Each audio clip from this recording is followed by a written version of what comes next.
de colegas académicos para que reaccionen a lo que han escuchado en realidad desde sus propias experiencias y formaciones previas.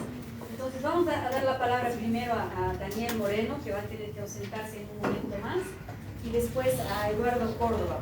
Y luego de la participación de ellos, les vamos a pedir para encender el debate a nuestras tres colegas activistas a que también tomen la palabra, 5 minutos cada una, y luego ya abriríamos el debate con todo el público. Entonces, ustedes tienen 10 minutos cada uno, por favor, para sus comentarios. Gracias por estar aquí y por su generosidad con habernos escuchado. Está bien. Gracias a ustedes, gracias Marité, gracias al CERES y al equipo de investigadoras que nos han ayudado a charlar sobre este tema hoy, este tema de los activismos o actividades, como dice Juan Carlos. ¿Escuchan, no? Sí, sí. Por lo menos yo te escucho.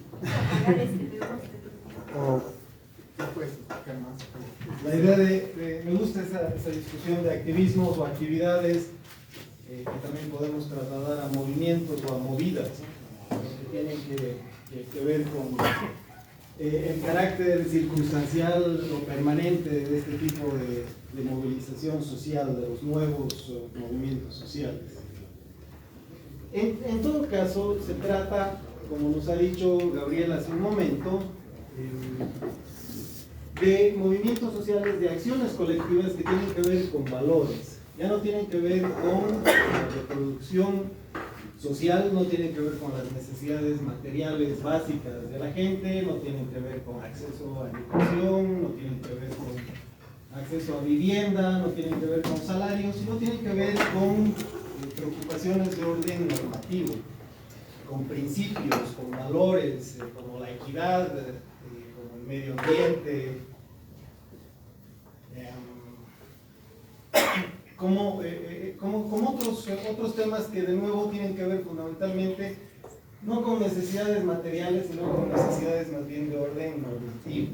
En ese sentido son acciones sociales que tienen una orientación no egoísta, podríamos decir, sino más bien altruista, porque no tienen que ver con yo salgo a la calle para demandar mi salario o el acceso a un empleo, sino tienen que ver con que yo salgo a la calle o salgo a las redes sociales para demandar algo que creo que es justo, que creo que es correcto. Entonces, tiene que haber una preocupación normativa y en ese sentido reflejan bastante bien esta idea de la nueva politicidad de la que habla Fernando Calderón y que tiene como sujetos principales a jóvenes, ¿no? Y esto es importante por tres razones. Quiero resaltar tres orígenes de estos nuevos movimientos sociales, entendidos así como una preocupación normativa, una acción social con arreglo a valores, diría Weber, que es ejecutada fundamentalmente por jóvenes que tienen primero una condición de clase media siquiera, ¿no? No se puede salir a la calle a reclamar por los derechos de los animales ni por el medio ambiente si es que se pasa hambre o si es que las condiciones mínimas de subsistencia no están garantizadas. Entonces, en ese sentido, estos nuevos movimientos sociales son bastante parecidos a la idea esta del postmaterialismo de Engelhardt, ¿no? De preocupaciones de nuevo de orden normativo, de orden moral, que solamente son posibles en sociedades que han llegado a cierto nivel de afluencia y que no tienen grandes necesidades insatisfechas en términos materiales, o al menos tienen la certeza de la reproducción social y de que van a poder comer al día siguiente.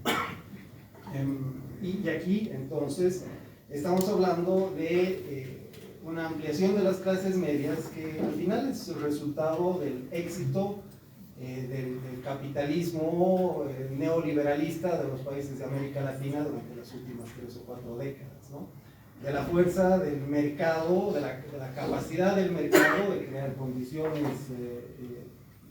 materiales más o menos suficientes para que la gente pueda preocuparse por estos temas más morales, normativos, de valores. Entonces, El primer origen de estos nuevos movimientos sociales es el éxito, si quieren, del neoliberalismo o de el mercado en la consolidación de sociedades que pueden hacerlo, que pueden preocuparse de estos temas habiendo satisfecho sus necesidades básicas.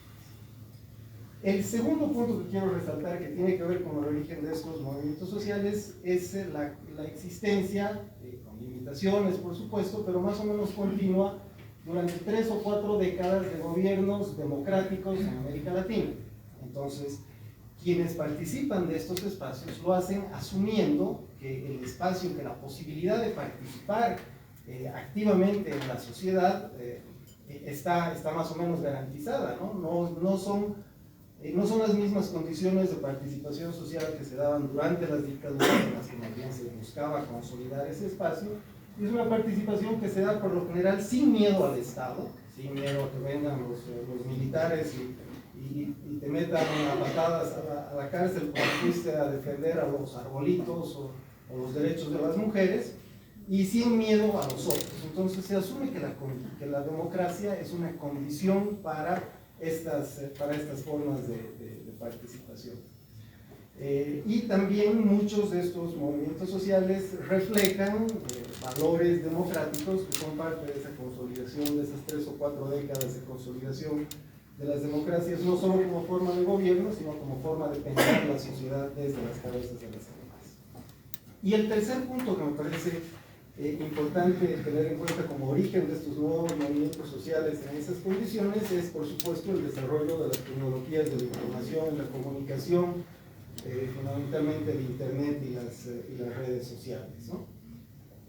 La ampliación del acceso al Internet implica no solamente acceso a información, sino la posibilidad de establecer contactos significativos entre las personas, que son los que después se convierten en el germen de la acción social, ya sea en el espacio real o en el espacio virtual, aunque yo no sé si vale la pena diferenciar tanto el uno del otro, porque lo virtual se convierte en calle, es tan calle como la otra calle, ¿no?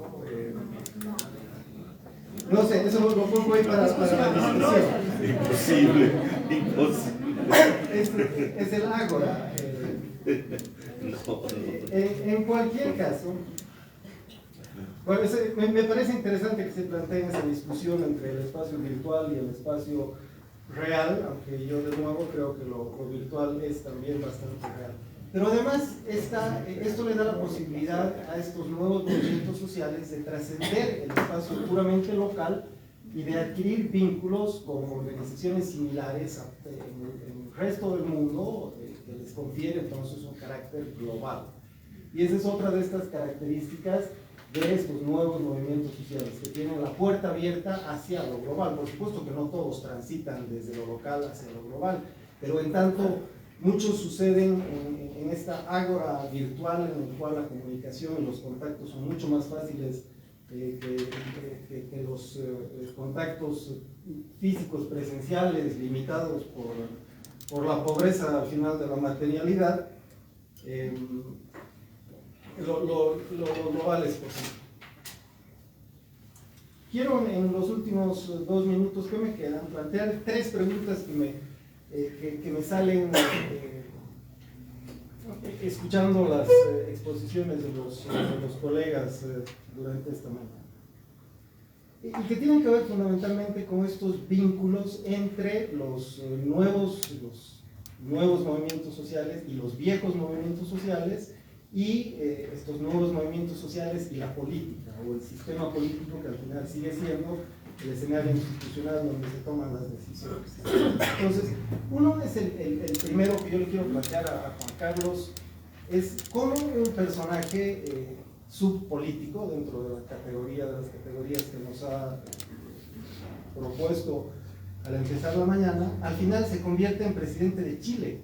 ¿Cómo Boric no es subpolítico? No. ¿En cuál de las categorías No. estaba? Entonces, No. después cuéntanos No, cómo... porque me estaba dirigiendo y digo que no, para que siga con la pregunta. Y si no, ¿de cuál de las categorías de las que nos has hablado proviene ahora la élite que gobierna Chile? Y si es posible pensar en esta transición desde la subpolítica hacia la política con P mayúscula, ¿no? La segunda, pensando ya más en el plano boliviano y en estos vínculos entre los nuevos movimientos y los viejos movimientos sociales, ¿qué hace posible que los ambientalistas bolivianos, por ejemplo, hagan alianza con la CIDOC, con el movimiento indígena para la defensa del PICNIS en un momento más o menos, en una coyuntura bastante precisa, y que hace que sea bastante impensable una posible alianza entre los mismos ambientalistas y la CSUCB? ¿Dónde están las posibilidades, los roces o los espacios en los que se superpone la nueva politicidad con las viejas formas de acción social y de movimientos políticos? Y la tercera también, a propósito de la exposición de Juan Carlos, que nos decía que en el Chile contemporáneo la mayor parte del conflicto está basado fundamentalmente en la acción de estos movimientos no políticos, ¿no? Subpolíticos, los que están fuera del espacio institucional de la política chilena. ¿Qué pasa en Bolivia? ¿Cuánto de la conflictividad social actual puede atribuirse a estos nuevos movimientos sociales y cuánto de la conflictividad más bien tiene que ver con los viejos movimientos sociales? Y me parece que eso nos va a ayudar a pensar en el tipo de relación entre Estado y sociedad y estos vínculos potencialmente conflictivos entre la sociedad civil y sus nuevas ciudadanías y el Estado y el mundo de la política.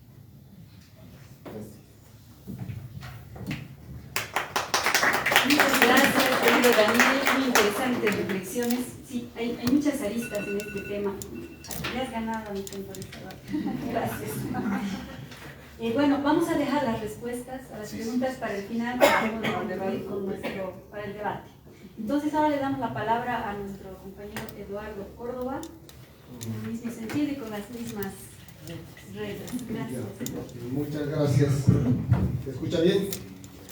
Buen día, muchas gracias por la invitación y por la oportunidad de escuchar en qué están trabajando la excelente caracterización de la sociedad chilena del profesor Gómez Leighton y el trabajo que están haciendo en el CEDES.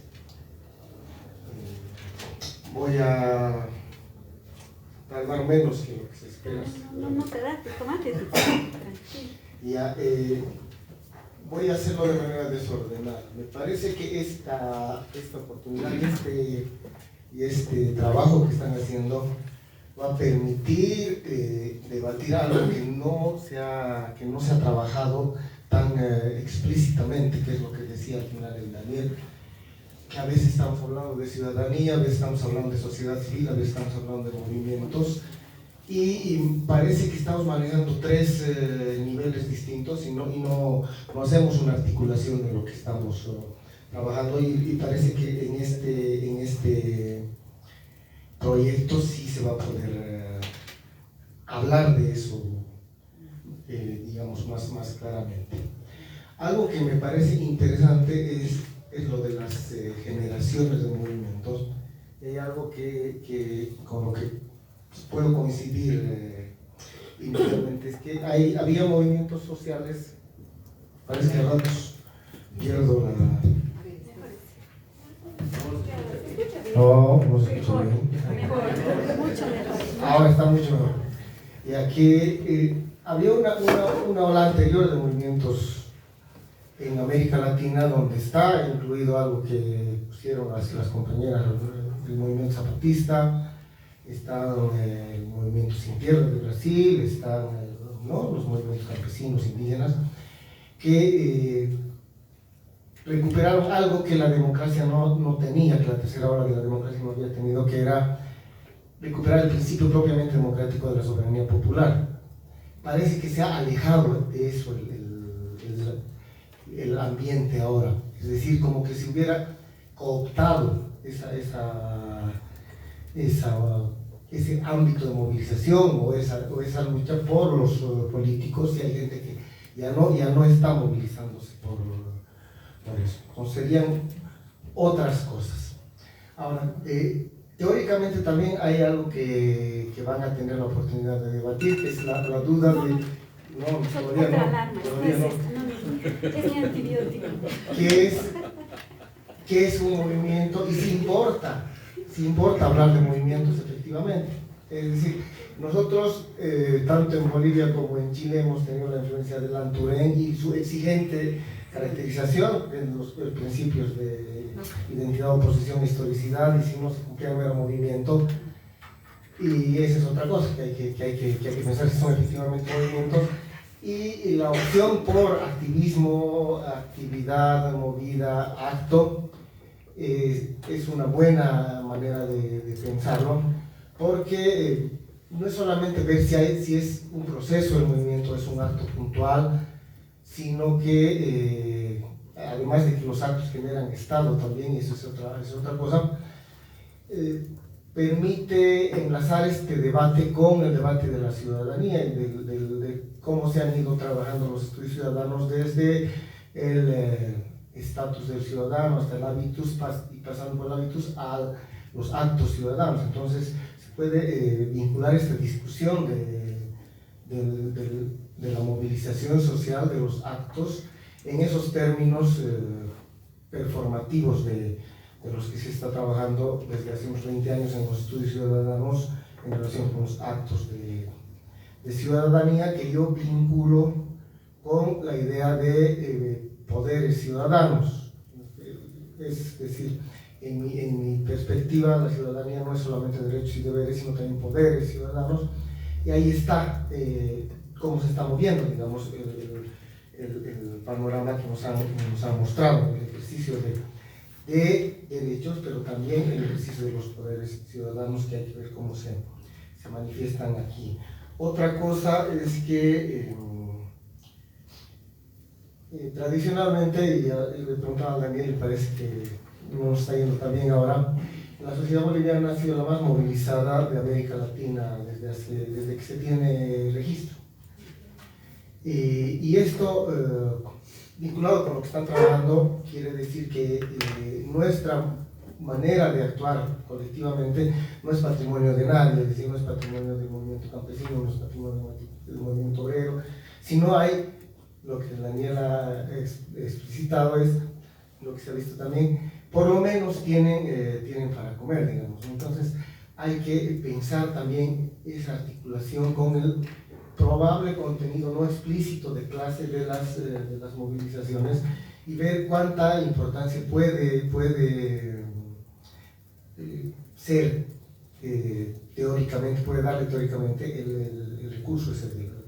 No es un recurso, es ver los contenidos de clase y volver a pensar en términos también de clase, que es complicado. Ahora, algo que sigo desordenado, que me parece que es fundamental, es que estas movilizaciones, pese a que no tienen un adversario, digamos, explícito en muchos casos, son más globales que otras anteriores, ¿no? Menos corporativas, digamos, más altruistas, decía el Daniel, son más globales, ¿no? Es decir, el movimiento contra la violencia feminicida es muy global, el movimiento por el derecho al aborto libre es algo muy global, o también la defensa del medio ambiente, que puede no ser explícitamente una crítica de los límites del capitalismo, pero en el fondo sí se puede también debatir en esos términos. Entonces, medio que los temas relacionados con la democracia están, digamos, un poco, entre comillas, sueltos, porque estarían cooptados, pero hay estos otros temas que tienen que ver también con la democracia y con las instituciones tal como se han desarrollado en nuestros países. Ahora, me parece que hay en la conectividad gigantesca que tenemos ahora, hay dobles doble vía, ¿no? Una es que hay movimientos que convergen con otros movimientos globales, que recogen parte de sus argumentos de movimientos transnacionales. Hay, pese a que todas las movilizaciones, todos los movimientos, etcétera, son diferentes, y eso hay que verlo así, todos son diferentes, tienen sus características, de manera que armar un mapa no es a priori de algo, de las manifestaciones particulares de una cosa general, sino que puede ser otra cosa también. Tienen sus vínculos con argumentos que están circulando afuera, ¿no? Pese a que son muy característicos, es decir, movimientos, movilizaciones, movidas, o lo que sea de Cochabamba, que son muy particulares, con mucha creatividad, mucho compromiso, muy particulares, resuenan con eso. Pero las respuestas frente a eso no son tan particulares. Es decir, el meme no sé si es un meme, del niño que quiere su masculinidad natural, eso se repite en varios países. Lo de la familia con 5 hijos se repite en varios países, es decir, argumentos que están más, lo decíamos con Daniel, más compactos y más armados, entre comillas, porque hay una campaña externa que hay que reconocer, donde está, por ejemplo, como enemigo la ideología de género, entre comillas, que es una teoría de la conspiración, ¿no? O entre comillas, socialismo, que también es otro enemigo armado también desde esos ámbitos. Entonces, las respuestas frente a las movilizaciones locales, que son muy particulares, no son tan distintas afuera. Y otra cosa es que hay que ver las diferencias en la cultura política que tenemos entre países también, que eso marca unas características que pueden contrastarse entre las mismas formas de movilización. Por ejemplo, el derecho al aborto libre es una cosa distinta en América Latina de lo que es en los Estados Unidos, porque en los Estados Unidos es un derecho individual de las mujeres, es pro-choice, ¿no?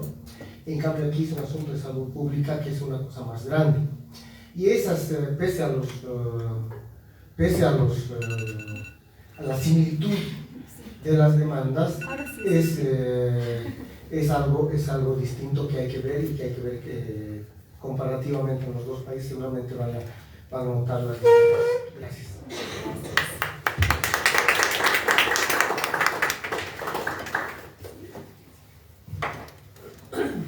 Bueno, les agradecemos muchísimo a nuestros dos comentaristas, realmente ideas muy interesantes.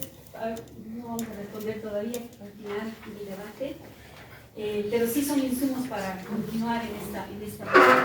Ahora vamos a abrir ya el diálogo en general, pero vamos a comenzar con la intervención de las 3 personas que son activistas, que están invitadas muy cordialmente a este escenario.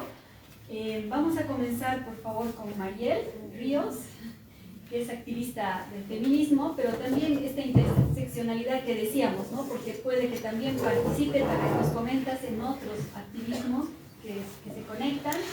Y nada, Mariel, te escuchamos, por favor. Tienes 5 minutos para tu intervención. Muchas gracias. Gracias por la invitación. Soy Mariel, primera vez que participo en un escenario de este tipo. Entonces voy a hablar desde mi movimiento, ser necesarias las reformas. Quizá la frase, la consigna política que detonó en mi propio proceso fue: de lo personal es político, por ende todo es político, incluso aquello que niega su propio carácter político, ¿no? En ese sentido, este mapa global de las identidades emergentes, de los grupos colectivos, también considero que es respuesta sistémica de justamente el mercado y el capitalismo en su capacidad de fragmentación, y que esa fragmentación que hace ver que los movimientos son islas, como plantean sus preguntas, hasta qué punto realmente van a transformar la estructura de la realidad, o hasta qué punto son estructuras lineales de buscar objetivos concretos, cuasi mercantilistas igual. ello invisibiliza la realidad, ¿no? La realidad donde la diversidad existe y la gran diversidad de identidades existe porque justamente existimos, ¿no? En ese sentido, considero que es bien importante también la identificación de esa diversidad, en cuanto que así como podemos tener movimientos que responden a la instrumentalización del mercado, que generan, por ejemplo, feminismos liberales, ecologismos liberales que terminan siendo tema de cuestión de género, vamos a plantar arbolitos, existen y al tener además medios justamente tienden a veces a ocupar mucho el espacio de lo público, ¿no? Pero ese polo del espectro no tiene que terminar de invisibilizar justamente todo lo que está abajo. En estas categorías que nos presentaron de lo subpolítico, podría decir que yo vengo de ahí, ¿no? de este lugar del de abajo, del que nos categorizan como lo sub. Y desde ese lugar, bueno, particularmente por lo que me han convocado de la lucha feminista, pues sí, vemos desde abajo todo lo que está arriba, que es el sistema patriarcal instaurado hace siglos, y pues queremos destruirlo, ¿no? Queremos quemarlo todo. Desde ese lugar puedo reivindicar el entender que estamos en este lugar de lo subpolítico. Y en ese sentido, todas las estructuras y lógicas de pensamiento que están tratando de redefinir las estructuras de poder, las estructuras económicas, las estructuras sociales y también, sobre todo, culturales, pues se encuentran en esta realidad a movimientos feministas, ecologistas, como cualquiera sea la categoría con la que se la quiera nombrar, justamente con propuestas mucho más transformadoras o propuestas que justamente ahorita están en construcción, ¿no? Un poco en el propio cuestionamiento de tanto como el mercado, tanto como las instituciones, como las ONGs, tanto como el propio Estado a través del sistema partidario buscan constantemente instrumentalizar y cooptar los movimientos, como los movimientos desde abajo justamente están en rechazo a esa instrumentalización y al mismo tiempo en una búsqueda profunda de construir su propia teoría, su propia epistemología, la constante práctica, ¿no? Y en ese sentido, digamos, yo personalmente que vengo tal vez de una construcción más de un feminismo totalmente interseccional, en el que entendemos que justamente esa fragmentación de la realidad responde a los sistemas de dominación, sea económico, sea partidario, sea de todas las estructuras que históricamente justamente nos dividen y generan nuevos sistemas de dominación, ¿no? Entonces, en ese sentido, desde todo esto que se nombra como lo subpolítico, aquellas que no están tomando el poder, personalmente considero que ahí está aquello como que está germinando, aquello que se está construyendo en lo que es posible, ¿no? Hasta qué punto realmente es posible transformar la realidad, y que ello no implica que no exista todo esto otro que está en función al final del sistema dominante, que es aquello que va a quedar en el vamos a plantar arbolitos, en vamos a salir a marchar una vez al año y ganar una cuota política en un estado que de por sí es patriarcal, que de por sí es colonial, que de por sí es capitalista. No sé, hasta ahí. Okay, gracias. Muchas gracias, Mariel. Interesante todo. Nos remueve. Está bien, de eso se trata. Ahora le vamos a dar la palabra a Ana Lucía. Gaba, por favor. Estaba buscando. Que es activista, que bueno, ahora ya no, pero ella nos contará, pero sí ha participado muy activamente en las movilizaciones del 2019, sobre todo, ¿no? Pero nos contarás tú tu historia. Gracias. Bueno, muchas gracias. Van a disculpar, estoy un poquito enferma, pero no podía faltar a este escenario. Me parece muy rico porque también nos ayuda pues, a repensar muchos temas, ¿no? Y bueno, escuchando a Juan Carlos, desde el principio tuve la oportunidad justamente de estar en Chile cuando sucedieron todas las movilizaciones y me pareció tan romántico, tal vez tan sublime. Mi persona viajó justamente para explicar el tema de los movimientos ciudadanos, que en ese momento le atribuimos ese nombre, en la Universidad de y al volver a Santiago de Chile encontramos todo lo que había sucedido y Era impresionante, porque aquí en Bolivia estábamos en movilizaciones desde el 2016 por el tema del referéndum del 21 de fe. Sin embargo, podíamos salir a movilizarnos, teníamos paros contundentes. El primer paro ciudadano netamente se hizo en febrero del 2017, después de la aprobación de la sentencia 084 en diciembre del 2016, que habilitaba y decía que la reelección era un derecho humano. Sin embargo, en Bolivia no hubo una represión como en Chile, porque cuando yo llegué, y que era el día siguiente prácticamente, era impresionante ver los tanques de guerra en la calle, y nosotros ahí, la primera vez en mi vida que había visto un tanque de guerra en la calle, con policías subidos en caballos y prácticamente azotando a los changos, ¿no? Porque eran los changos más entusiastas, con poleras, locos, y quedé muy impactada. Pero algo y además el estado de sitio que se nombró también, ¿no? No podíamos salir de la noche. De verdad que tal vez de pasar de una movilización que realmente fue pacífica en nuestro país, pero en Chile ver ese contraste, ¿no? De represión fue muy fuerte. Pero también nos trajimos algunas herramientas como los cacerolazos, que los vi en Santiago de Chile, como la gente no podía salir de su casa, sacaba la cacerola y hacía bulla en ciertos horarios, y eso nos lo trajimos aquí para las movilizaciones del 2019, porque salimos apenas en un avión, llegamos a votar y ya, todo, ¿no? Y bueno, un poquito yendo a la parte de esta anécdota que quería contar, la voy a excederme, seguro ya me he comido mitad del tiempo.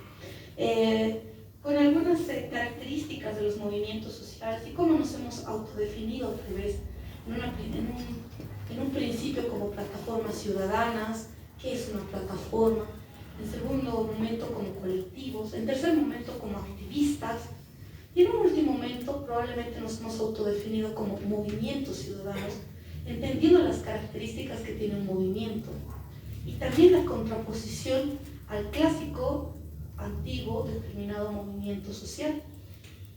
Está caracterizado principalmente por las acciones contundentes de toma de calles, y eso también se ha demostrado a partir de esta autodenominación, que no había existido monopolio de calles, ¿no? Y la importancia de la acción social, la acción de salir, de protestar, de demostrar, contrastada con el uso de las herramientas digitales como han sido los grupos de WhatsApp, que se han constituido en primera instancia en ese primer paro ciudadano del 2017 en febrero, en conjunto con el sector médico y en ese momento la coordinadora popular, ¿no? Donde ya se ha surgido una manera de organización, pero una organización todavía desordenada, todavía no se determinaba bien quiénes mandaban, ¿no? Y a veces tierra de todos, tierra de nadie, ¿no? Cuando no se determinó responsabilidad. Sin embargo, poco a poco se iba a evolucionar hasta el año 2018, donde se ha conformado el CODEPLA, que era el Comité Departamental de Plataformas. ¿No? Es el primer organismo de organización de las plataformas, donde cada 2 semanas rotaban las diferentes representatividades para asumir la presidencia y la vocería de esto, como una primera instancia. Sin embargo, a pesar de estos afanes de organización, algo que he observado dentro de lo que nos explicaban, nos dicen, tienen una identidad, ¿no? Yo creo que sí, ha habido una identidad que ha sido principalmente basada en el respeto a la democracia y los valores de libertad por este atropello, y hay que decirlo, ¿no? Sobre nuestra constitución política del Estado, querer forzar, querer cambiar la normativa por un tema de prorrogarse el poder. Adversarios creo que ha habido en este momento, que ha sido el gobierno mismo, ¿no? El gobierno propio, que era el que estaba, aparte debilitando a través de una sentencia constitucional, aparte de eso, los constantes discursos, la nueva aprobación de la ley de organizaciones políticas, me he extendido, perdón, lo acabo de pedir. Sí, pues, un minutito para cerrar. La nueva ley de organizaciones políticas, que en el 2018 se ha aprobado en medio de la marcha histórica que ha habido desde la población de Conani hasta el Tribunal Supremo Electoral, que han sido 156 kilómetros de absolutamente sectores diversos, ¿no? Porque ha participado este sector, lo mencionaron hace rato, de los indígenas, el CONAMAC, participó el CONAMAC, y sectores plurales diversos que lo hacían rico al movimiento, pero al mismo tiempo no nos permitían tener tal vez una mirada uniforme hacia adelante por esas mismas diversidades. En medio de esa marcha se aprobó esa ley, es decir, se desarmó. Sin embargo, se llegó obviamente a la paz, se hizo las protestas frente al Tribunal Supremo Electoral, pero con una ley aprobada que habilitaba a Evo Morales y Linera como binomio. Ahora, creo que en ese momento nosotros generamos la necesidad de un proyecto histórico que es tema de ideología. ¿Cómo nos ponemos de acuerdo cuando somos tan diferentes? Porque había también ex militantes del MAS, había militantes del MAS que no estaban de acuerdo también con que su líder se siguiera prorrogando sectores feministas, sectores no feministas, incluso participaron los de la iglesia también se quisieron involucrar, o sea, era una locura. Pero finalmente creo que esto, para cerrar, finalmente creo que esto fue bastante difícil, complicado por esta diversidad y se plasmó en el momento que explotó las movilizaciones, que fue con el fraude del 2019, fraude no sabemos. Pero creo que ahí se ha detonado eso en tres momentos. El primero, que ha sido la pedida de una segunda vuelta ante el tema del fraude, y que incluso ha sido avalado por el gobierno, que estaba dispuesto a ir a una segunda vuelta. Pero ha habido un despertar, ¿no? Donde ya no se ha pedido una segunda vuelta, sino se ha pedido una segunda vuelta sin Evo Morales. Y ha habido un tercer momento donde ya nada era negociable y lo que se pedía era nuevas elecciones. Entonces, creo que sí ha habido una maduración interesante. Y bueno, sobre eso nada más decir que probablemente ahora no es latente, todavía no está visibilizado, pero eso no quiere decir que la gente no haya aprendido de esa organización, que seguramente ante un nuevo intento se va a movilizar. Gracias, Ana.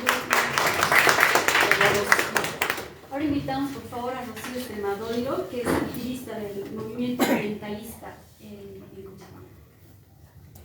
Igual, 5 minutos, por favor. Hay ese despertadorcito, ¿no? Sí. Bueno, muy buenas tardes, buenos días. Yo soy activista específicamente del colectivo No a la Tala de Árboles en Cochabamba, aunque tenemos vinculaciones igual con otros movimientos ambientalistas, ¿no?, en el país.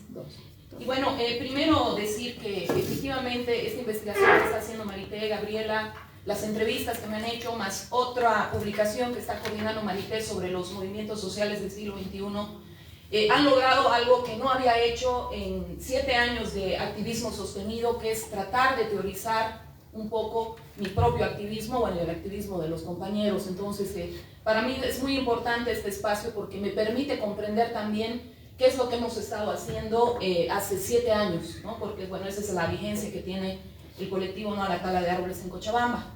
Y bueno, hay varias cosas que han expresado en este espacio con las que estoy de acuerdo para un poco tratar de clasificar, comprender a estos movimientos y específicamente el movimiento ambientalista. O sea, coincido efectivamente que suelen ser estos movimientos del siglo XXI, ¿no?, monotemáticos, ¿no?, lo que llaman los neoinstitucionalistas movimientos monotemáticos, en el sentido de que muchas veces sus movilizaciones se generan por reivindicaciones, por demandas concretas, muy específicas, que hace que pasemos del activismo en redes, que es bastante presente, también estoy de acuerdo con eso, a las calles, ¿no? Son cosas concretas, específicas, reivindicaciones específicas, especialmente si nos podemos a pensar en lo que eran antes los viejos movimientos sociales, que efectivamente sí planteaban demandas mucho más estructurales, ¿no? Por ejemplo, principalmente la toma de poder, ¿no? En estos nuevos movimientos, por lo menos en nuestra experiencia, no está presente ese tipo de demandas como la toma de poder, como bien lo han dicho, al contrario. Lo que sí he visto es que hay una adversión incluso al poder. Efectivamente estoy de acuerdo con lo que ha manifestado, son movimientos subpolíticos, son movimientos o suelen ser movimientos antisistema, y justamente hay un duro cuestionamiento al manejo del Estado, a la gestión pública y al poder. Incluso genera aversión. Entonces, cuando tú hablas con los activistas, ¿qué te dicen? No queremos nada de saber de gobierno, de política, no, ¿por qué? Porque no respondió la gestión pública, no respondió la política a demandas sumamente concretas, ¿no? A demandas sumamente concretas, tan básicas como poder respirar aire puro, como poder tener sombra en una calle, como tener cierta calidad de equilibrio ambiental en una ciudad. Entonces, no respondieron y, por lo tanto, se hace este ejercicio ciudadano activo una especie de democracia, o sea, en realidad, efectivamente, y estoy de acuerdo con lo que dijo Daniel, estos movimientos sí se agarran de una estructura de oportunidades políticas que otorga la democracia. Y una de ellas es el ejercicio ciudadano activo en las calles. Si no lo hacen los gobiernos, nosotros como ciudadanos tomamos las calles, tomamos el espacio público y de esta manera concretizamos nuestras demandas, aunque sean bastante específicas. Pero sí hay una adversión a estas cuestiones mucho más estructurales como la toma de poder. Por eso estoy de acuerdo también que efectivamente está interesante esta definición de postmaterialismo. Y bueno, es como decía Merton, ¿no? Tal vez pro y contra de estos movimientos es que somos de alcance medio. No estamos buscando tal vez un cambio más profundo por ese cuestionamiento que se tiene al Estado, a la gestión pública, a la toma de poder. Otra cosa, efectivamente estos movimientos, por lo menos en mi experiencia, tienen una composición principalmente de clase media. Eso hace que también haya cierta ambigüedad ideológica en el sentido de que hay muchas posiciones ideológicas dentro de los colectivos. Eso, por ejemplo, lo vimos muy claramente en 2019.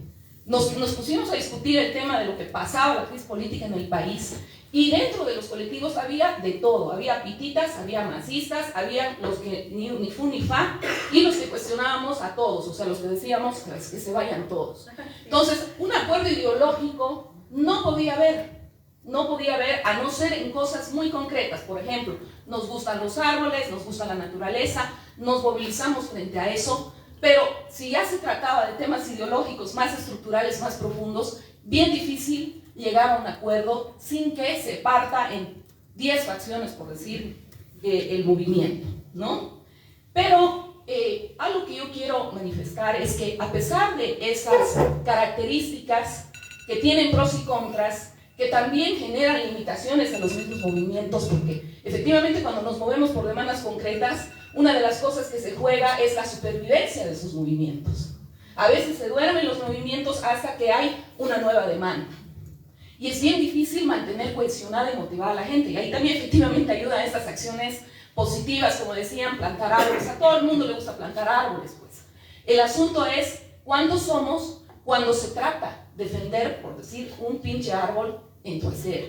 Y en ese sentido quiero manifestar que a pesar, ¿no?, de estas limitaciones de estos colectivos, el alcance medio, que son monotemáticos, que hay pluralidad ideológica y por lo tanto no se puede abordar temas estructurales más profundos, a pesar de eso, igual son movimientos profundamente políticos. Eso es lo que yo quiero decir.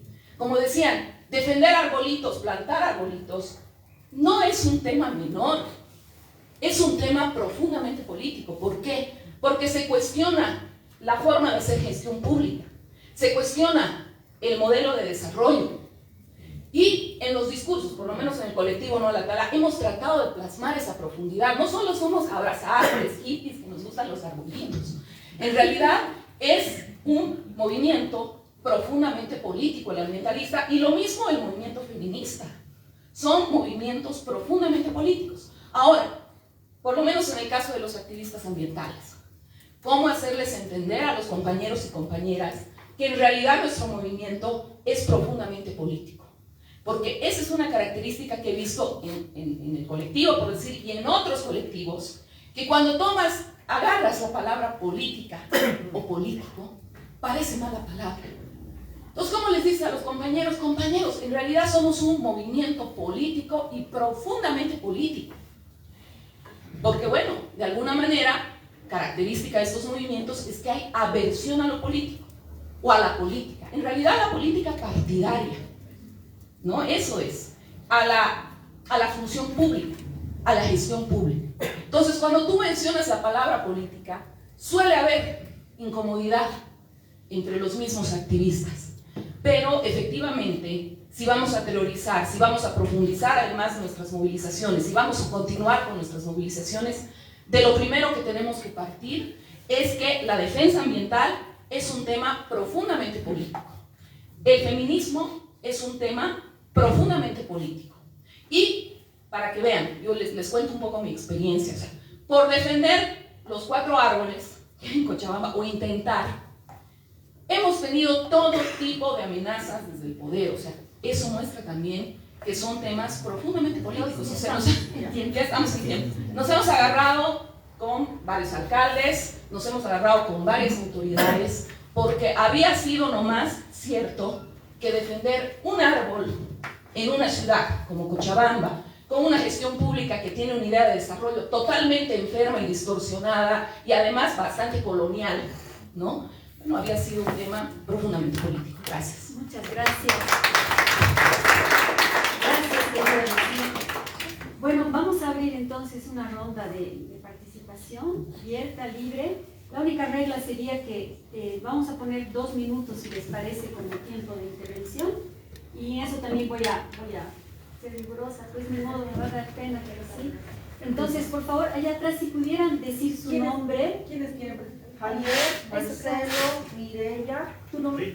Richard. Ya, tú podrías Claro que ayudarme sí. con eso. Entonces, Javier Molina. ¿Te presentas? Que digan su nombre, por favor. Director de colectivo o institución. Buenos días a todos, soy Javier Molina, arquitecto, vengo de Masa Crítica. Entonces, aquí digamos justo la comparación, digamos, es que promoviendo la bicicleta como medio de transporte, ahí es otro tipo de usuario, en el cual este usuario es, digamos, es deportista y otro es ambiental, están mezclados este tipo de usuarios. Y algunos también, claro, el ambientalista sí se identifica con algo político, pero el deportista no tanto. Entonces quiere alejarse de esa forma. Pero digamos, también ahí analizando mucho, porque se habla bastante de las redes sociales hoy en día, que es, en el caso de Masa Crítica Canata en su momento, de Masa Crítica, ha sido que más o menos por el 2014-15, un miembro tenía una empresa de marketing grande, una empresa de 10-15 empleados, que utilizaba las estrategias de marketing para la causa. Y, digamos, lo cual fue determinante que le dé el impulso que tiene ahora Masa Crítica. Ahora, utilizamos, por ejemplo, digamos, importante las redes sociales como herramienta, y no ha sido de casualidad. En el caso de, últimamente yo utilizo más el TikTok, pero ha sido una estrategia, digamos, ha sido también un estudio autodidacta, error-acierto, pero como ha empezado a ver históricamente, algo que impactó en un momento fue por 2010-11, ha sido cuando la politóloga Gloria Álvarez dijo: usemos las redes sociales para desmantelar el populismo. Eso está en una conferencia de Zaragoza de jóvenes de Iberoamérica, que en esa época en el Facebook todos comentaban, escribían, se desahogaban en el Facebook, hacían catarsis, y después eso como que se compartía la lectura en el Facebook cuando era más escrito. También hay que considerar, digamos, el tema de la primavera árabe en el momento, que fue puro por Twitter, Facebook y otras redes sociales. Algo que me llamó la atención hace tiempo, más o menos por el 2015, era, que yo no conocía en ese momento, era el tema de los youtubers, y ahí salió uno muy interesante en México que se llama, un canal de YouTube que se llama El Pulso de la República, un noticiero comedia, pero no solamente en comedia, sino también expresaba la indignación. El comediante también repudiaba la acción de la política, y ahora ese canal de YouTube es prácticamente el 50% de México se informa a través de ese comediante, ¿no? Lo cual eso en sí ha tenido su impacto, y ahora los medios de comunicación tradicionales han perdido su espacio. Y otro... Perdón, ya estamos en tiempo. Ya, entonces... Pero es importante, digamos, este detalle para cerrar, digamos, con el tema de las redes sociales, ha sido que ya los youtubers, por ejemplo, ya son una comunidad. Y ha surgido un evento que se llama el youtubers de cultura, pero ha sido una conferencia de Jaime Altozano, que ha sido como grito libertario para estos, en la cual él dijo que YouTube es la imprenta del siglo XXI. Y ese momento transforma el conocimiento o tu mensaje a video. Y ahora, entonces, esa ha sido la herramienta a la cual se está utilizando. Yo ahora utilizo el TikTok, y me vienen personas así, denuncia mi causa, denuncia mi problema, denuncia este asunto, no me dan cuero, pero yo trato de enseñar a la gente, digamos, que por favor, trato de enseñarles a hacerlo tú, a hacer tu causa, abrir tu TikTok, entonces, y te enseño a compartirlo. Gracias, Santi. Muchas gracias. Después Mireia. Muchas gracias. Buenos días, muchas gracias por haberme invitado a este tan interesante evento. Yo soy comunicador social, trabajo en la Universidad Católica en la unidad de investigación. Quiero referirme a un punto que me llamó la atención cuando Daniel hacía su explicación referido al límite entre lo virtual y lo real, siguiendo el razonamiento del colega que me antecedió. Yo creo que hay que pensar en esta relación entre sistema político y sistema ya no mediático, sino ecosistema comunicacional que incluye lo mediático y las redes y otros sistemas de comunicación digitales y no digitales, como un fenómeno que está en mutación permanente, transformación veloz además, ¿no? Y quiero remarcar un hito importante en Bolivia, que es el 21F. Hasta el 21F, la discusión política en general estaba dada en los medios de comunicación a los cuales se habían convertido en escenario político, ¿no? El sistema político. A partir del 21F deben recordar ustedes que el debate se trasladó a las redes sociales y en un formato en particular que ahorita está casi en extinción, que es el meme tradicional. Sin el meme, sin ese debate, no hubiera ocurrido ese resultado del 21F. Es una hipótesis que habría que comprobar. Luego, prueba de ello es que a las 2 o 3 semanas en Bolivia el Ministerio de Comunicación ha creado la Dirección Nacional de Redes. Eso ya en cuestión de semanas. Ha abierto la cuenta de Evo Morales en Twitter y a los pocos meses se ha declarado la guerra digital y meses después se han creado los guerreros digitales.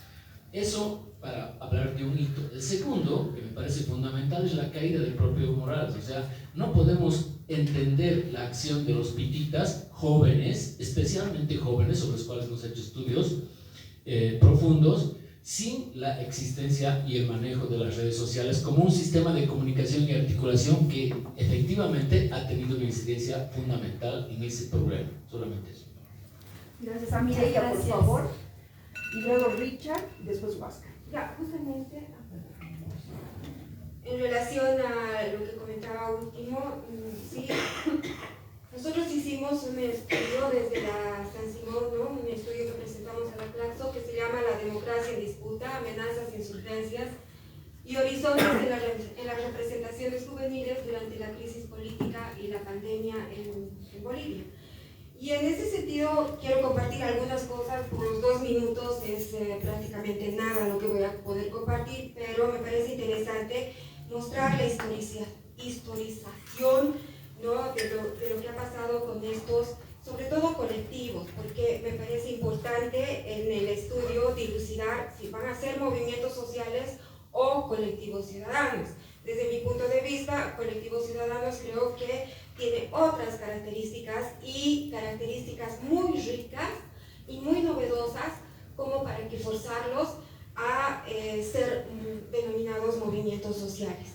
En cuanto a la historia, tiene razón Marcelo, hay una emergencia hasta el 2016, 21F, de colectivos ciudadanos y evidentemente todos ellos de la clase media, que eran la masa crítica, foro cultural, del arte, ¿no? La tala de árboles, que tiene unas características que de repente van a cambiar con el 21F y donde, como comentaba Gaba, van a tener un proceso de experiencia a través de las redes, a través de las diferentes formas, ¿no? de darse plataformas ciudadanas y todo lo que nos ha comentado ella. Pero también, aparte de lo que nos ha dicho Gaba, evidentemente también hay otro punto de inflexión que atañe a estos colectivos ciudadanos de la clase media, que es el 219 con Sencata y Sacaba. Y ahí evidentemente hay una diáspora, una fragmentación de estos movimientos, de estos colectivos de la clase media, de jóvenes, que de repente van a utilizar un término que para nosotros es como un aporte, ¿no? el término de articulación. Si bien la articulación ya proviene de años anteriores desde el Perú, tiene características propias en estos colectivos ciudadanos, porque de esas diásporas, de esos encuentros, ¿no? Del movimiento feminista, que como bien decía la compañera, son pues absolutamente plurales.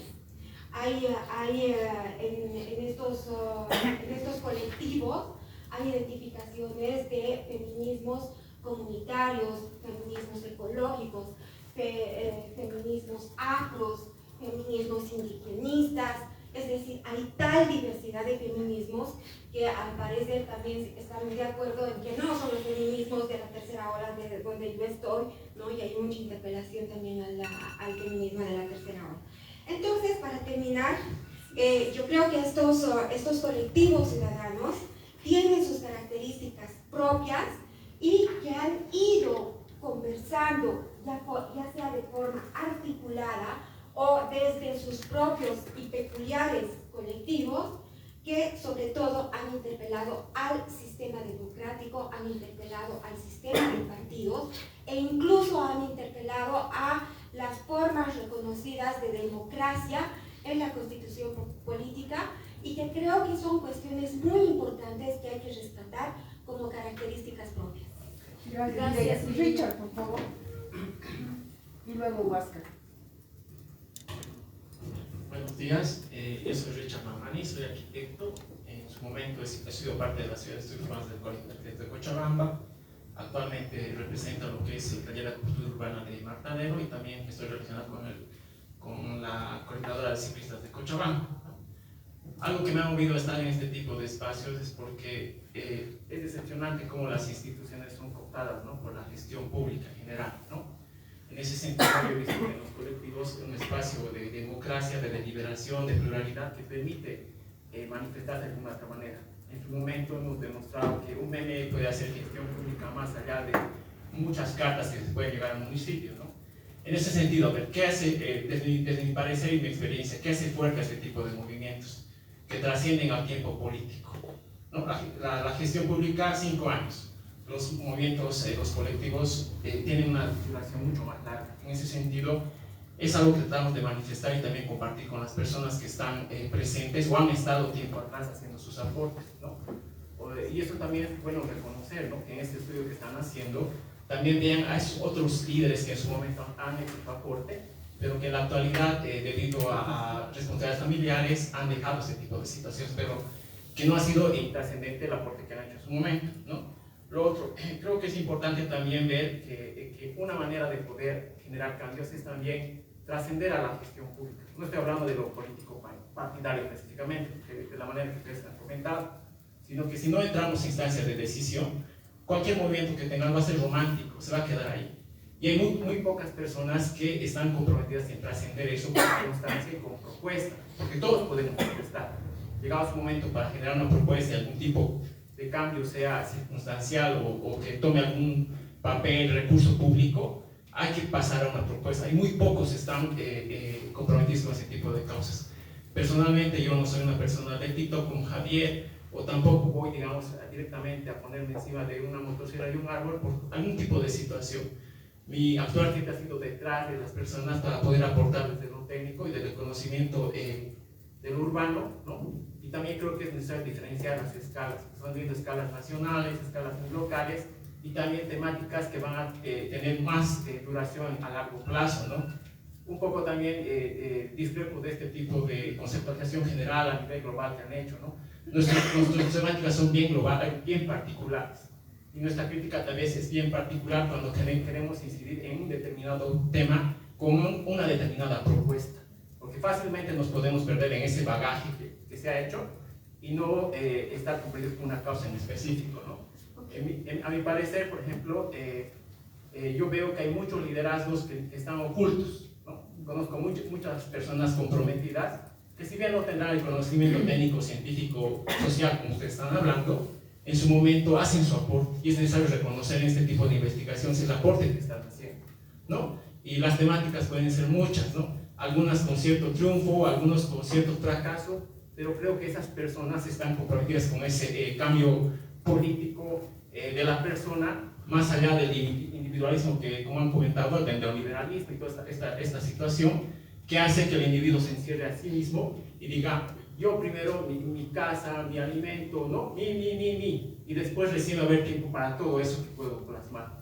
En ese sentido, creo que es necesario explorar a otras personas que tal vez no están implícitamente en las redes, pero que en su momento han hecho su aporte, ¿no? Y eso que esté reflejado en esta investigación que están haciendo, que sabemos que lo vamos a ver en una torta estadística y para decir, habían sido ustedes así, ¿no? Pero cómo eso llega a la gente para que realmente entienda que a partir de eso puede hacer un aporte de un cambio social, ¿no?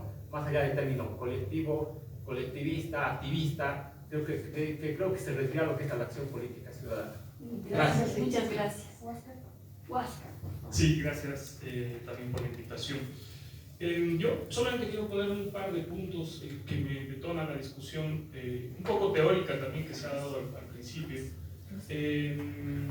Lo primero tiene que ver con que la idea de movimiento social siempre como categoría me genera mucho ruido porque es una manera estática de caracterizar procesos sociales en curso, ¿no? Entonces, a mí me cuesta a veces pensar desde ahí, entonces prefiero pensar en la movilización social, en la conflictividad social, como también cuando hablo de clases sociales prefiero hablar de lucha de clases y no de la clase predeterminada.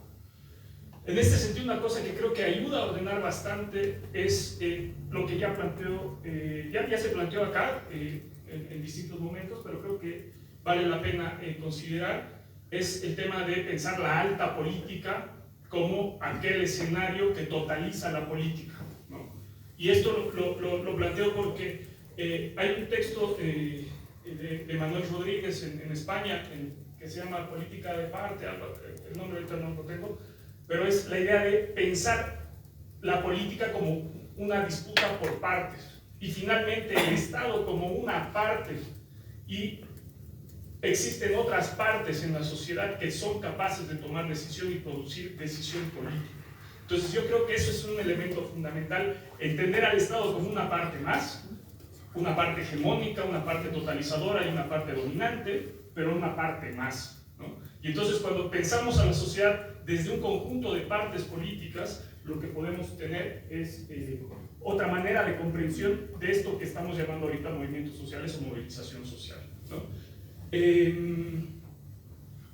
Creo que pensar la política desde abajo, como la llaman los zapatistas, la política popular, la política social, donde se produce decisión política y se está disputando constantemente la capacidad de decidir sobre asuntos públicos en la sociedad, es un elemento que no tiene que ser perdido de vista para entender esto que estamos llamando movimientos sociales en este momento y que anteriormente tenían otros nombres o se organizaban de otras maneras. Pero también creo que desde ahí es importante tener en cuenta que muchos de los problemas que ahora están sobre la mesa de discusión no son nuevos, o son nuevos pero entendidos desde otro lugar, ¿no? Y entender que gran parte de estos problemas que ahora nos preocupan antes eran canalizados por vías partidarias, pero simplemente la vía partidaria termina siendo, digamos, la vía estatal para canalizar la demanda política. Entonces creo que ese es un elemento también que hay que tener en cuenta. También lo que decía, un elemento que puede ayudar a organizar también la comprensión de esta movilización social tiene que ver con cuál es el propósito, ¿no? Y esta es una distinción que nosotros en un centro de investigación venimos trabajando, si es una política para el Estado o una política para la vida, ¿no? Y vamos a ver que los movimientos ambientalistas, pero principalmente los movimientos feministas, son los que están poniendo la vida en el centro, ¿no? Y están movilizando de otra manera y cuestionando problemas que desde la política estatal o la alta política no se consideran estructurales, pero desde la sociedad, y si lo pensamos en clave de la vida, son fundamentales, ¿no? Por ejemplo, ahí no estaría de acuerdo en que un problema estructural es la toma del poder, sino se nos ha, digamos, pensamos que la toma del poder es necesario para cambiar problemas estructurales, pero la toma en sí del poder no es un problema estructural, es una construcción que tenemos como idea de que ese es el camino para hacer un cambio real, ¿no? Cuando vemos que ahorita, por ejemplo, el feminismo está interpelando los digamos, grandes problemas sociales que no solamente están reproducidos desde el Estado, sino desde la sociedad. Y bueno, tengo una cosita más chiquita que es otro elemento que puede ayudar comprender o a digamos, diferenciar distintos tipos de movilización social, tiene que ver con la idea de demanda y mandato. Creo que esa es una diferencia que vamos a encontrar en distintos movimientos y organizaciones sociales actualmente. ¿Cuáles producen mandato social y cuáles producen demanda social?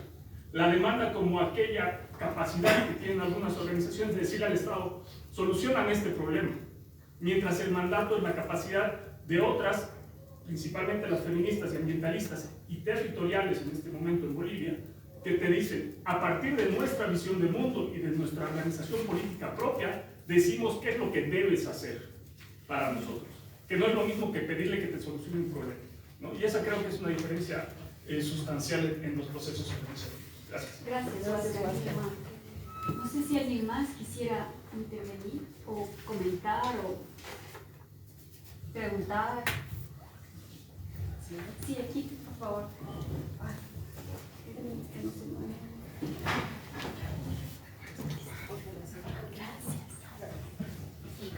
Hola, buenos días. Soy Jorge de la Cerda, arquitecto. Quisiera decir que para la investigación que están haciendo, habría que tomar en cuenta que la ciudadanía, que lo urbano está profundamente organizado. Todos los barrios tienen su grupo de WhatsApp, con dos temas me parece. Uno es el ambiental, como por ejemplo la recuperación de la laguna Lalay. Todos los días hay comentarios contra el alcalde, discusiones, el Colegio de Arquitectos ha organizado conversatorios sobre ese tema. Y los barrios, ¿no? Pero los barrios me parece con varios temas, por un lado la seguridad, la salud, anuncios comerciales, pero estamos organizados, ¿no? Yo he participado del grupo del Parque del Niño, al principio, e inclusive se organizaban grupos de seguridad. En la pandemia las calles estaban desiertas, entonces los polillas eran los dueños de las calles. Entonces la gente, los vecinos se organizaron en grupos. Igualmente en la UTB Cobija, donde yo vivo ahora, se han organizado grupos de seguridad. Pero ahora está pasando la seguridad no tanto por el tema de los polillas, sino porque somos acosados por bandas de los colegios, bailarines que bailan horas de horas, desde la mañana en fechas, ¿no? Cerca del 6 de agosto, vienen a marchar los colegios desde la mañana. Entonces la directiva del OTB, que tarda mucho en reaccionar, pero reacciona. Entonces yo digo que está latente la organización, y evidentemente es pues una organización política, pero reivindicativa, ¿no? Entonces yo creo que se tendría que tomar en cuenta ese otro nivel, digamos, más débil, pero que existe. Muchas gracias, perfecto. Muy amable. Ay, por favor, cortísimo. Sí, no, dale.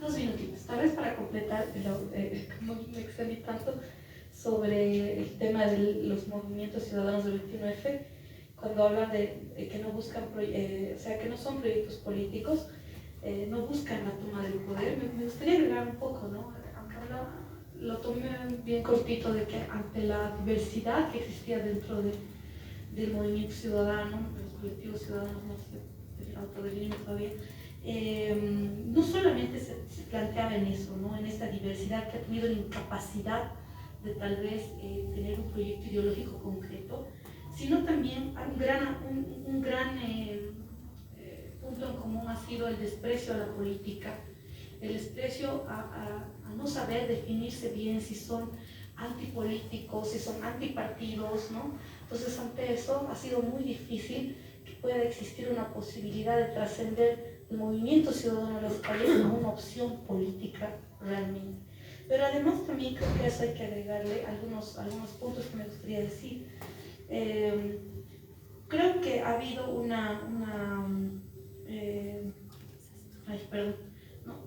bueno, a partir de este desprecio a la política y también a su representación y a esa clase, ¿no? Creo que eso ha impedido que pueda trascender el movimiento ciudadano a convertirse en una opción real y tangible. Pero, ¿cuáles son las enseñanzas que me gustaría compartirlas con ustedes, que tal vez lo hemos reflexionado en algunos grupos?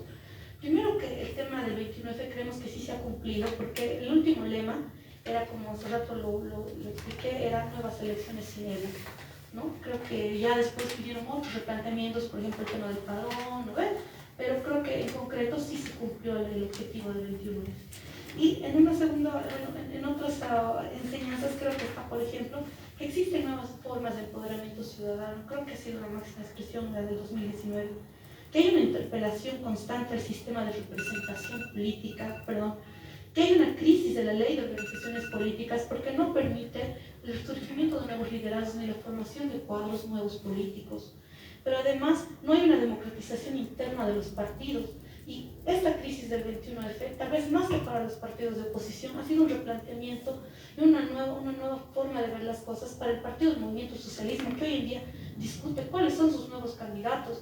No Evo, no Arce, ¿no? Ahora hablan de, no sé, de Andrónico o de Eva Copa y la necesidad de resurgir. Y al otro lado resulta que esta discusión todavía no existe. Es la que menos ha avanzado cuando esta crisis debería haber hecho crecer más.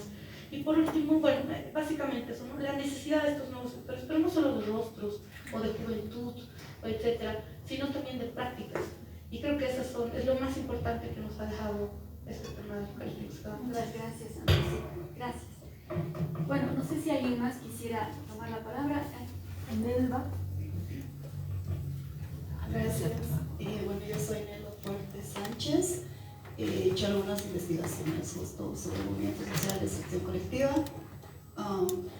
Y he visto que desde que he hecho la última investigación, hace 6 años, ha cambiado mucho la literatura. Sin embargo, creo que hay que volver un poco a los cimientos de esta teorización. Creo que es importante no perder de vista esta relación de conflicto entre agencia y estructura, ¿no? O sea, las acciones colectivas, movimientos sociales, que sí, también es necesario separar. Seguramente los movimientos sociales ahora tienen otras características nuevas, pero tampoco decir que toda acción colectiva o toda movilización social es movimiento social, ¿no? Creo que eso sí es importante mantenerlo. Yo creo que lo novedoso ahora en los movimientos sociales, que todavía se pueden denominar algunos, es la renovación en los repertorios de movilización, ¿no? Que han incorporado las redes sociales y todo eso. Eso por un lado. Entonces, y por otro lado, esta relación entre acción colectiva y estructura es más esta disputa, bueno, más que todo con la política institucional partidista, ¿no? Creo que eso también es necesario tomar en cuenta porque desde siempre las acciones colectivas, los movimientos sociales, movilizaciones sociales surgían o han surgido el rechazo a ciertas instituciones políticas, instituciones partidarias, pero eso no quiere decir que no son políticas, más bien, ¿no? Sino es una acción política también. El hecho de no ser parte de estructuras institucionales políticas o partidarias no significa que estén por fuera de la política, ¿no? Por fuera de la política institucional sí, pero no por fuera de la política. Entonces, y otra cosa que me parece interesante en las movilizaciones sociales contemporáneas es principalmente en el movimiento feminista, que sí yo considero que es un movimiento social. Si bien hay un movimiento tal vez global, pero al mismo tiempo hay una diversidad de colectivos feministas, ¿no? Y tal vez hay un poco la dificultad o el desafío de analizar estos nuevos movimientos sociales, porque cada colectivo feminista puede, por supuesto, por el contexto, por el país, etcétera, va a cambiar, va a tener propias demandas, reivindicaciones, etc. Aunque en algún momento hay algo global o general, perdón, que les articula. Entonces tal vez un poco por ahí. Muchas gracias. Creo que hay una intervención más de Javier, porque creo que luego va a haber reacciones. Sí, ahorita puntual. Una de las cosas que también hay que darse cuenta es que la gente que no sabe nada de política, ahora está aprendiendo política por las redes sociales, ¿no? Y está aprendiendo con la peor gente, ¿no? Y por ambos lados, porque la polarización es fuerte. Entonces tú estás viendo, digamos, ahorita algunos tipos, caso Milei, que dice, el impuesto es un robo, y a la gente se le está entrando que el impuesto es un robo, y otra cosa es que la realidad es que nos roben los impuestos, ¿no? Que se malgasten, y haciendo, digamos, esas etiquetas de que cualquier regulación es comunista, ¿no? Cualquier norma es comunista. Y al otro lado también, digamos, se puede decir, digamos, la culpa es de los caras, la culpa es de los profesionales, la culpa es de la ciudad, y después otras cosas que te acusan, digamos, que fascista. Entonces, fascista porque manejas auto, carnecista porque comes carne, fascista porque hasta por hacer estadísticas ya eres fascista. Entonces, aquí hay que tener mucho cuidado, digamos, lo que está aprendiendo la población, y cuando va a ser una masa fuera de control, entonces vamos a tener más conflictos sociales. Eso. Gracias, muchas gracias. Bueno, vamos a darle la palabra a Juan Carlos para que pueda reaccionar y tal vez luego hacemos un cierre de Okay. Desgraciadamente los comentaristas se fueron, con lo cual el comentario queda en el aire. Entonces, como responder a los fantasmas de Daniel como de Eduardo, ¿no? Pero habrá que hacerle llegar la grabación.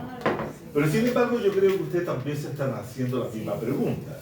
Entonces, si la pregunta es social, es de todos, y ahí la podemos responder. Indudablemente que cuando uno trabaja el concepto de la sociedad neoliberal y tratan de construir indudablemente cuáles son la esfera de la política, uno ahí tendría que decir que en las sociedades neoliberales triunfantes como la chilena, se puede hablar de dos dimensiones de la política. Y creo que es importante decir política y también decir político, porque las dos cosas no son lo mismo. Hay una diferenciación que muchos han trabajado y han tratado de hacer la definición de aquello. Pero dicho esto, cuando yo me refiero a la política, me estoy refiriendo a la política institucional, aquella que se hace y se realiza dentro del sistema político establecido por la dictadura cívico-militar, heredado por los gobiernos post-democráticos o digamos post-dictadura, y que ellos son una democracia bastante restringida, una democracia profundamente protegida, una democracia que se protege de los propios ciudadanos, que es lo más interesante de todo. Lo que la compañera decía en relación a que cuando ella llega a Chile y ve las manifestaciones y la forma como el gobierno de Piñera reprime, no era propio solamente de Piñera, sino también de todos los gobiernos concertacionistas desde 1990 en adelante. Porque allá no se permite la manifestación social de los ciudadanos en las calles. Entonces eso es bien interesante porque Daniel decía, la democracia permite, pero veamos qué democracia es la que permite. No todas las democracias permiten la manifestación o la participación de la ciudadanía en los asuntos públicos. Entonces la democracia chilena, y no me quiero meter en ninguna otra democracia para no herir ningún tipo de susceptibilidades, ¿cierto? Genera condiciones de represión permanente. La institucionalización, por ejemplo, de todos los movimientos sociales que se gestaron durante la década 80 o durante la dictadura en el Estado, permitió también marginar a un gran conjunto de otros movimientos sociales y de otras organizaciones sociales que quedaron fuera de la participación porque el Estado les puso límite. Entonces, por eso es protegida. Se protege de determinados grupos que puedan venir a alterar, modificar subvertir el orden que la Constitución Política de 1980 estableció. Las constituciones, desde mi punto de vista, son ataduras, son trajes que muchas veces nos dejan hacer a la sociedad. Y en el caso chileno, la Constitución del 80 es una camisa de fuerza. O si ustedes quieren, la jaula de hierro de que nos habla Max Weber, en la cual se encierra y no se deja hacer, ¿no? Entonces, en ese sentido, no todas las democracias permiten la participación, hay que tenerlo claro. Y hay que empezar a estudiar qué tipo de democracia se trata, ¿no? Es un punto. Luego, la política en estas democracias se vuelve en dos dimensiones. Una que se le puede denominar la pseudopolítica, la política espectáculo, la política estéril, la política sin proyecto de futuro, la política que es solo administración del sistema.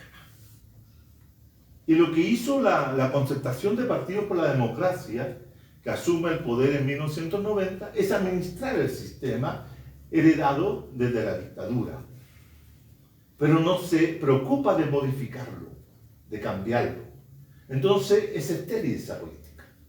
La política deja de tener sentido de futuro, deja de tener proyecto.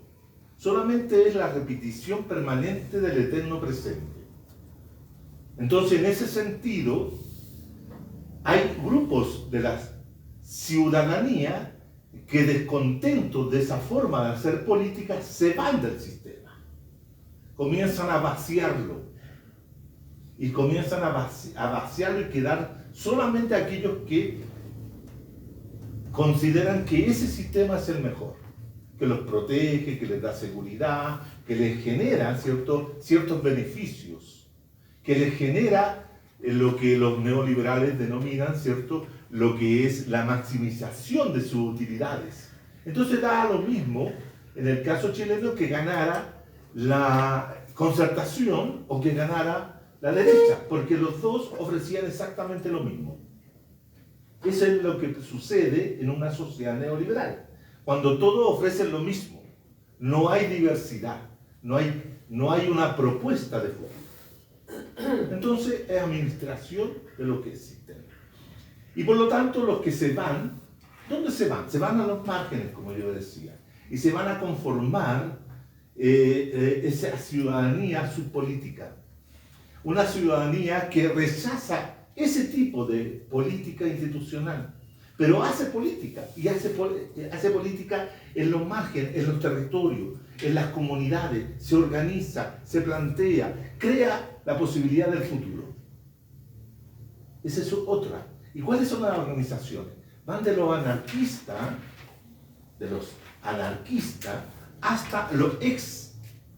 Y yo hablo siempre de los ex militantes, de los ex guerrilleros, de los ex combatientes de la década de los 80, gente que se va de esa forma de hacer política y crea otra.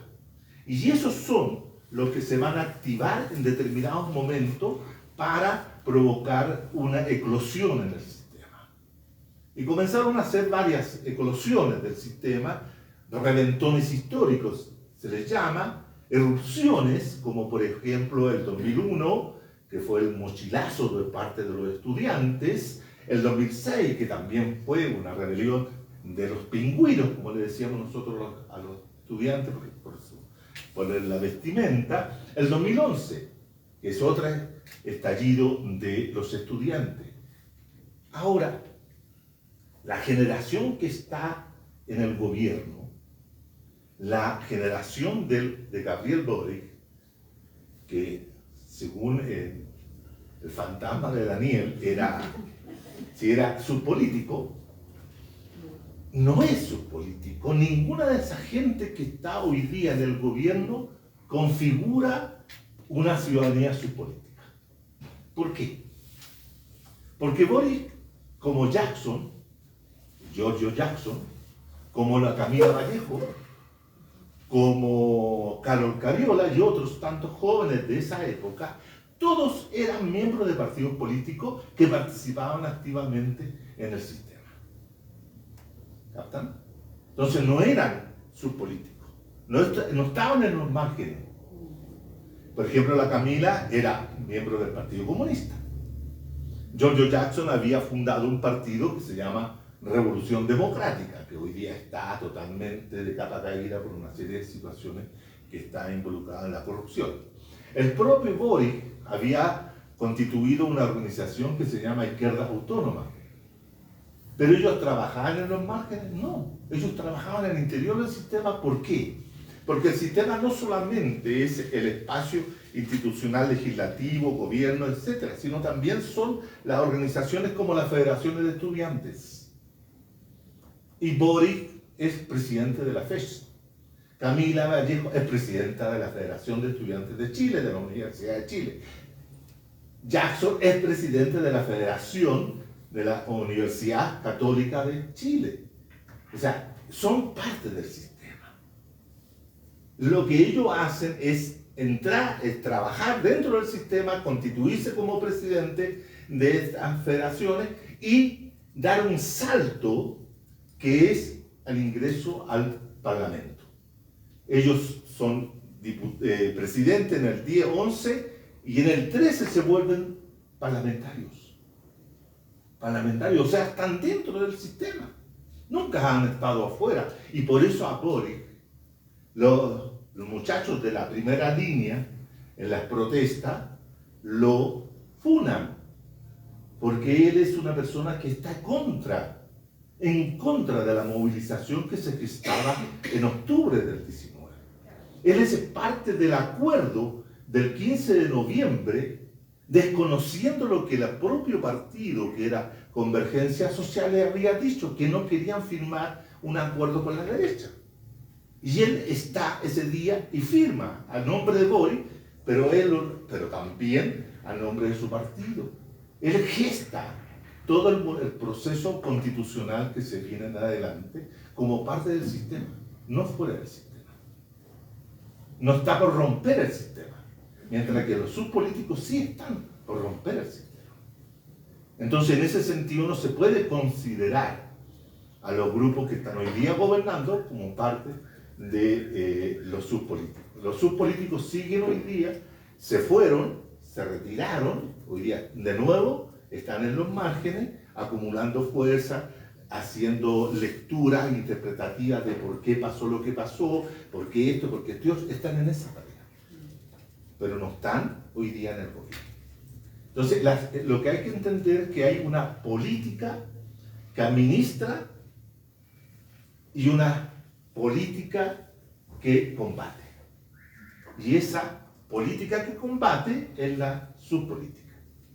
Y es la política que Ulrich Beck tiene un pequeño libro que está publicado hace mucho tiempo atrás. Beck ya falleció, así que poco y nada nos puede aportar hoy día, no conoció ninguno de los movimientos que se dieron después, que se llama La reinvención de lo político. Y ese texto, La reinvención de lo político, apunta a cómo nosotros, los ciudadanos, podemos deliberar la política. Y no necesariamente cuando decimos deliberar tenemos que estar en un tipo de organización político-partidista, sino cómo podemos estar en distintas instancias donde la política tiene que ser deliberada. Porque el paso que nos ha dado la política hoy día, ¿cierto?, es la deliberación. Porque no se delibera la política. Las organizaciones abajo, ¿cierto?, deliberan y construyen política de una forma totalmente distinta, pero cuando dan el paso al sistema, el sistema lo obstruye, el sistema lo saca, porque son disruptivos. A mí lo que me interesa, sin duda, dentro de esta investigación, es analizar, observar, establecer cuáles son los activismos disruptivos en una sociedad como la chilena. Acá podrán haber también acciones disruptivas. Ahora, las acciones disruptivas son aquellas que cuestionan el orden. El orden lo puedo cuestionar para reconstruirlo o para establecer otro orden. Y por último, y con esto termino,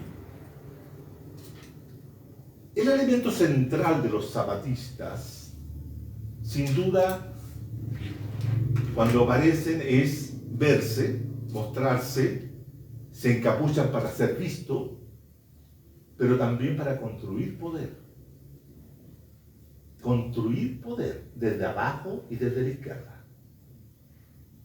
Ese es el gran aporte de los zapatistas a la cuestión política, a la cuestión teórica, que dicen, mire, nosotros no vamos a tomarnos el poder.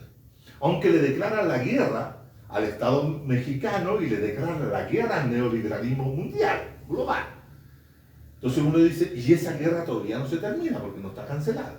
Todavía está en guerra. Sin embargo, los zapatistas dicen, mire, nosotros no vamos a ir a combatir el Estado, pero sí vamos a construir poder. El poder se construye desde abajo hacia arriba. Es una inversión de la forma como la izquierda había conceptualizado la construcción del poder. Nos tomamos el poder, destruimos ese poder y construimos otro poder, pero ¿dónde? En el poder. Pero los zapatistas dicen no. Bueno, muchos de esos movimientos que hoy día se gestan y se desarrollan en América Latina, los nuevos movimientos que yo decía de la cuarta generación, tienen esa concepción. No es que no luchen por el poder, sino que están construyendo poder, que es distinto. Y esa distinción hay que tenerla en cuenta, porque ¿cuándo se va a hacer posible? Es lo que los zapatistas dicen. Si ustedes conocen Marcos, que ahora no se llama Marcos, ya se llama subcomandante Galeano, ¿cierto? Usa dos relojes. No sé si ustedes sabían que usa dos relojes. En una mano usa el reloj del Estado y en la otra usa el reloj de la sociedad civil. Y dice, cuando los dos relojes o las dos marquen la misma hora, va a ser el momento de la construcción del poder. Entonces, en eso están. Nosotros podemos decir, han ganado, han perdido. ¿Qué ha pasado con los zapatistas 20 años y tanto, o 20 años después? Casi van a ser 20 ya ahora, van a ser 30 en realidad. Van a ser 30, sí. ¿Qué ha pasado? Los zapatistas siguen construyendo poder, porque no tienen la urgencia del tiempo. Otro elemento de la política. La política institucional siempre tiene urgencia por el tiempo. Todo tiene que ser ahorita. Mientras que la política que se hace desde abajo y desde la izquierda se hace sin tiempo. Se construye futuro no desde la perspectiva si lo vamos a hacer el asalto al Palacio de Invierno para constituir la utopía, sino que la utopía se va construyendo día a día, hora tras hora, meses, Por eso los zapatistas tienen como imagen el caracol. El caracol es un animalito que camina tranquilamente, suavemente, va avanzando. Por eso hablan de los caracoles. Entonces, esa es la concepción que ha entregado el zapatismo al hacer política desde abajo y que muchos siguen, como entre ellos Raúl Sebeki, la María Estela Estampa, la Raquel Gutiérrez, Budinás, Acosta y otros tantos intelectuales latinoamericanos que están en esa perspectiva. La construcción no es para hoy día, es para mañana. Pero ese mañana tampoco tiene una urgencia de llegar. Ese era hacer política desde la subpolítica. Gracias.